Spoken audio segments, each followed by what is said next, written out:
दुनिया के कई लोग भूत पिशाच पर विश्वास करते हैं तो कई लोग इसे महज सिर्फ वहम मानते हैं, मगर ये ऐसी सच्ची घटना है जिसे सुनकर आपको भी आत्माओं पर यकीन होने लगेगा। यह कहानी इसलिए भी अहम है क्योंकि यह उस देश की है जहां विज्ञान पर, तर्क पर विश्वास किया जाता है, जहां अंधविश्वास की कोई जगह नहीं है। कहानी है एनालिस मिशेल की। उसका जन्म जर्मनी के बवारिया शहर में 21 सितंबर 1952 को हुआ था। परिवार ईसाई धर्म से ताल्लुक रखता था। वे लोग धर्म को लेकर बेहद कट्टर थे। वो ईश्वर को मानते और अपने धर्म का प्रचार करते। परिवार वालों को देखकर एनालिस ने भी यही सोचा था कि वह बड़े होकर अपने धर्म का प्रचार करेगी, मगर किस्मत को कुछ और ही मंजूर था। जब एनालिस 16 साल की हुई तो वह टेम्पोरल लोब एपिलेप्सी नाम की बीमारी का शिकार हो गई। इस बीमारी में मरीज न सिर्फ अपनी याददाश्त खोने लगता है, बल्कि उसका अपने शरीर पर कोई कंट्रोल नहीं रहता। एनालिस के परिवार ने उसे पहले अपने गुरु को दिखाया। जब गुरु इस बीमारी को ठीक करने में नाकामयाब रहे तो परिवार एनालिस को डॉक्टर के पास ले गया, मगर 5 साल तक के लंबे ट्रीटमेंट के बावजूद एनालिस ठीक नहीं हो पाई। बच्ची की तबीयत दिन ब दिन खराब होती जा रही थी। वह अजीबोगरीब हरकतें करती, जिसे देखकर परिवार और परेशान हो गया। फिर उन्होंने ये समझ लिया कि उनकी बेटी को कोई बीमारी नहीं है, उसके अंदर किसी भूत प्रेत का वास हो गया है। इसके बाद एनालिस के माता पिता ने सोचा कि इसे चर्च के किसी पादरी को दिखाना चाहिए। उससे पहले उन्होंने एस्ट्रोओड नाम शख्स को घर बुलाया, जो उनकी जान पहचान का था। एस्ट्रो ने देखा कि एनालिस फर्श पर पड़ी हुई है। जैसे ही एनालिस ने एस्ट्रो को देखा तो फर्श पर ही पेशाब कर दिया और उसे चाटने लगी। इसके बाद वह पास पड़े कोयले के टुकड़े को खाने लगी। इस दौरान एस्ट्रो ने नोट किया कि एनालिस के चेहरे पर एक अजीब सी हंसी है। वह न खुलकर हंसती है और न खुलकर रोती है। वह एक ही एक्सप्रेशन देती है, वो भी अजीब सी हल्की सी हंसी का। वह तुरंत समझ गया कि एनालिस के अंदर किसी शैतानी आत्मा का वास है।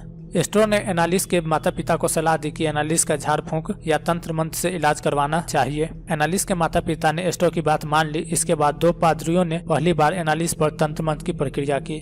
पादरियों ने बताया कि एनालिस के अंदर 1-2 नहीं बल्कि 6 शैतानी आत्माओं का वास है। जैसे ही पहला झाड़ फूंक का काम किया, उसके बाद से ही वे 6 शैतानी आत्माएं गुस्सा हो गई। एनालिस की हालत पहले से और भी ज्यादा खराब हो गई। एनालिस की खराब हालत को देखते हुए दोनों पादरियों ने दोबारा झाड़ फूंक किया, मगर परेशानी ये थी कि एनालिस कभी एक जगह टिक कर नहीं बैठती थी। इससे झाड़ फूंक की प्रक्रिया करने में दिक्कत हो रही थी। इसलिए उन्होंने एनालिस को मोटी मोटी चैन से बांधना शुरू कर दिया ताकि वह एक जगह टिक कर बैठी रहे।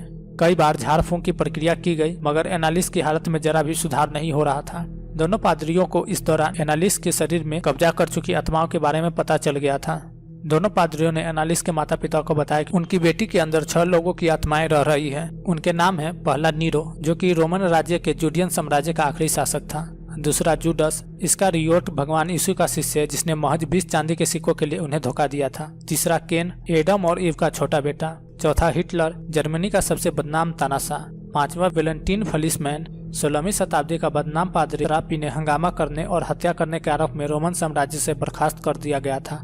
और छठा लूसीफर, बुराई के प्रतीक के रूप में इसे जाना जाता है। इसे शैतानों का शैतान भी कहा जाता है। बताया जाता है कि जब एनालिस पर झाड़ फूंक की क्रिया की जाती थी तो पादरियों को भी कई बार उस शैतानी आत्माओं से 2-4 होना पड़ता था। ये दोनों झाड़ फूंक की पूरी प्रक्रिया को अक्सर ऑडियो कैसेट में रिकॉर्ड भी करते थे। दोनों को शैतानी आत्माओं के नाम भी इसी तरह पता चला। दरअसल जब वे एनालिस पर झाड़ फूंक कर रहे थे तो उन्होंने उससे पूछा कि तुम्हारे अंदर किसकी आत्माएं हैं। एनालिस ने तब उन 6 लोगों के नाम लिए। एक ऑडियो में एनालिस की यह बात रिकॉर्ड भी हुई थी। इसमें उसकी आवाज भी बेहद डरावनी सुनाई दे रही थी। एनालिस के अंदर शैतानी ताकतें इतनी हावी हो चुकी थी कि वो अपने माता पिता को भी उठाकर पटक देती, उन्हें नाखूनों से नोच लेती थी। एक समय आया जब कोई भी एनालिस के पास जाने की हिम्मत नहीं दिखा पाता था। सब उससे डरने लगे थे, यहाँ तक कि एनालिस खुद पर कई बार हमला कर लेती और घायल हो जाती। इसी बीच एनालिस की हालत में थोड़ा सुधार हुआ, मगर यह खुशियां महज कुछ ही दिनों के लिए थी। थोड़े समय बाद उसने खाना पीना भी छोड़ दिया।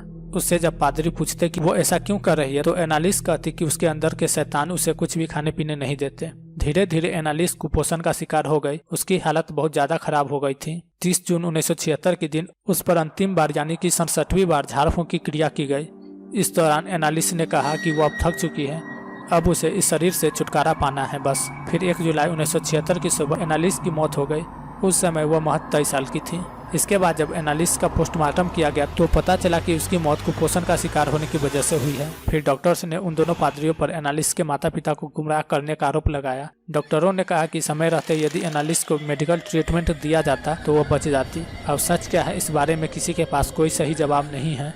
आज का ये वीडियो आप लोगों को कैसा लगा कमेंट कर बताएं। वीडियो पसंद आए तो वीडियो को लाइक करें, चैनल को सब्सक्राइब करें तथा इस वीडियो को अधिक से अधिक शेयर करें। मिलते हैं अगले वीडियो में।